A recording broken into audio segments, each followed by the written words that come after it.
Hi guys, welcome back to my channel. If you're new to this channel, like you're just coming across this face for the first time, you're welcome. My name is Nemi. Thank you for clicking on this video. And before you leave, please just go ahead and subscribe to my channel, hit the notification bell so you don't miss out on any of my uploads. So in today's video, I decided to share with you guys how I make pap, Akamu or Ogi.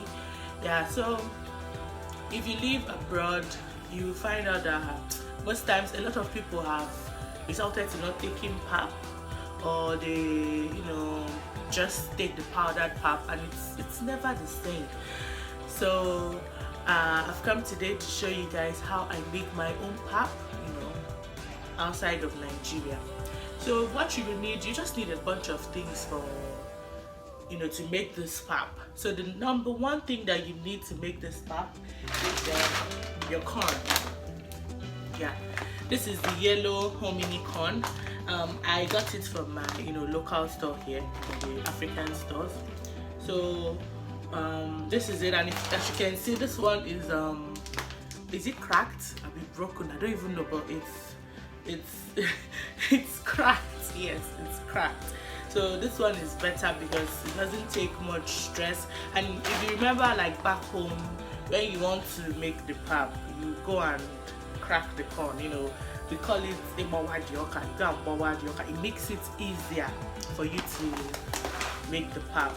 So you need this pack. It depends on the quantity you're making. I usually make it one at a time because I love my pap fresh, and I don't want it to stay long in the freezer. And I also supply this pap to people, so I make it fresh as the requests come. So another thing you'll be needing is a bunch of other things like the chiffon cloth for sieving, and muslin bag. So I made my muslin bag myself. I just got one muslin cloth, the one you use for babies. One that has not been used anyway. And I used my needle and thread to sew it, to make a bag. So that is what I use to put the pap when I'm done sieving. So yeah, it's no biggie, it's not much of a stress, and you have your fresh pap in no time. So if you're interested, keep watching.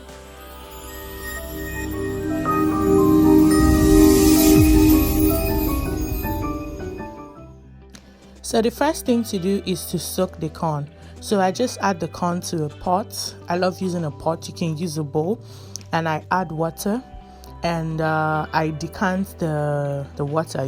This first cloudy water. Yeah, I decant it, add more water, and set it aside. Soak it for 24 hours. That is a day.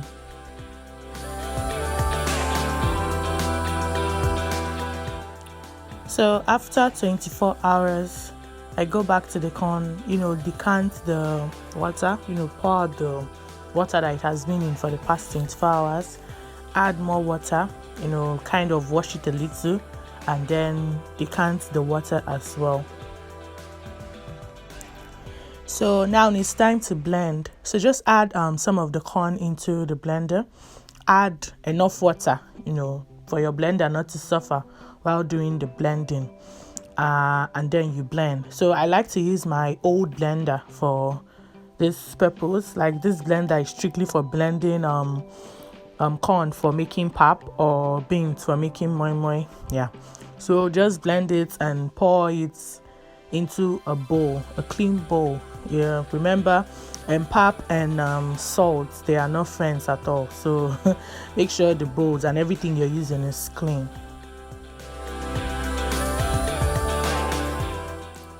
I just want to add while blending, you shouldn't be in a haste. Yeah, so you should just take your time blending each batch to make sure that everything is properly blended. Back home we use the big industrial grinders for this purpose, but here we don't have them, so we make do with blender does the job perfectly anyway.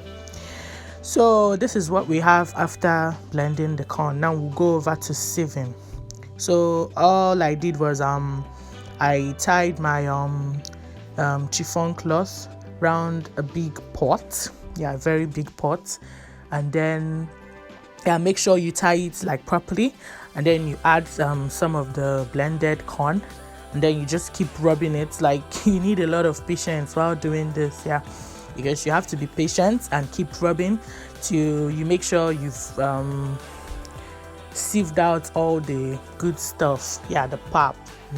So you keep rubbing it this way until the water dries up, and then you have to introduce more water because you need to get everything, like every juicy pap in there.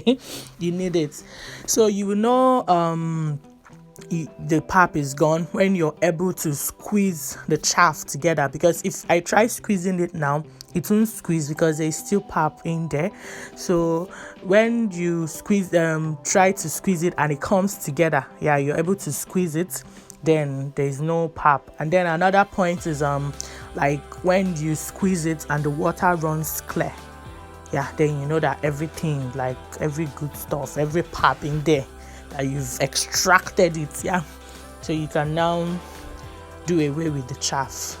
Just you see me do all I'm trying to explain now.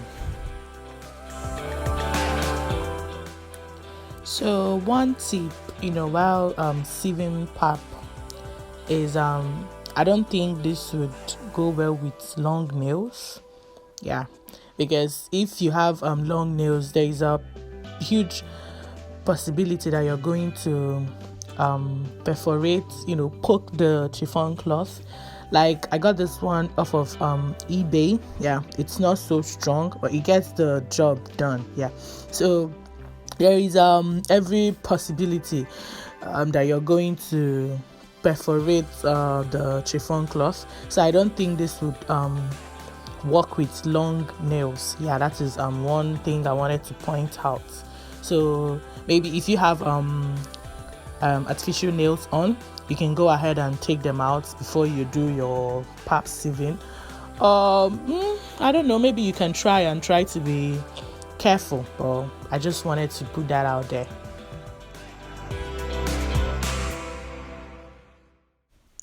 So now, as you can see, it's looking like I've extracted the pap, all the pap in there. So I'm just going to use more water to rinse, to make sure that everything is properly extracted. And then I would squeeze the chaff and take it away. So that's basically it. It takes a lot of patience, like, and a lot of hand waving when you're rubbing it, trying to extract the pap. Well, it's all worth it in the end.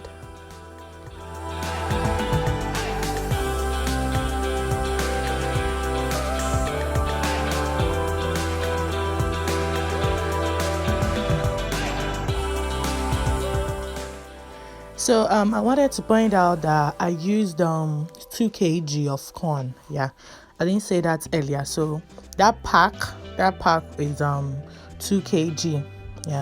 So after this first one, I sieved it 3 more times. So in a whole, I sieved it 4 times.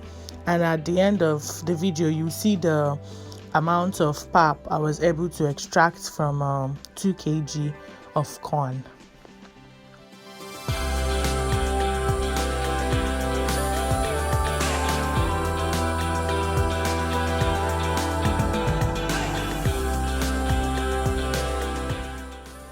So after sieving the blended corn, slowly lift the chiffon cloth and just take it away, and then set this aside to sediment properly, to settle properly. So what I usually do is, as it settles, I just come and decant some of the clear water. I don't have a video of me doing that, but that is what I do.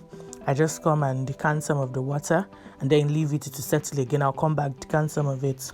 So this is a chaff that was gotten. You can either throw it away or keep it for any other thing you want to use it for. I know back home they use it to make feed for chickens. I don't know about outside the country. So this is me trying to decant it. But I'd already decanted most of the water, so I had problem decanting it because the pap was going away with it at this point. So the next thing you want to do is just transfer the pap to a muslin bag. Yeah, so just be careful while doing this because you don't want to lose any of the pap that you suffered for. You see all the suffering. You don't want to lose it now, so just be careful. Pour it into the bag and then leave it there. I usually leave mine overnight so that all the water will go away, so that by the time I come to it the next morning, I'll have just my solid pap.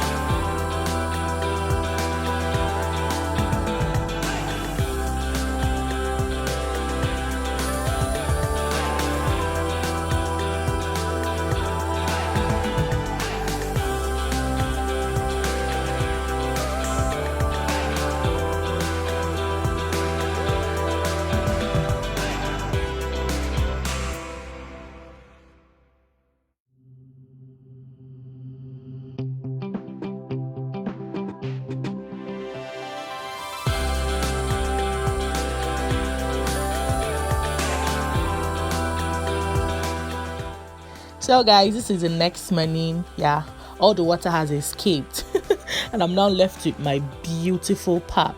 So I'm just going to take it out of the muslin bag and then transfer it to the Ziploc bag or the nylon bag or the container, depending on what you're storing it with, and then transfer it to the freezer and enjoy my pap.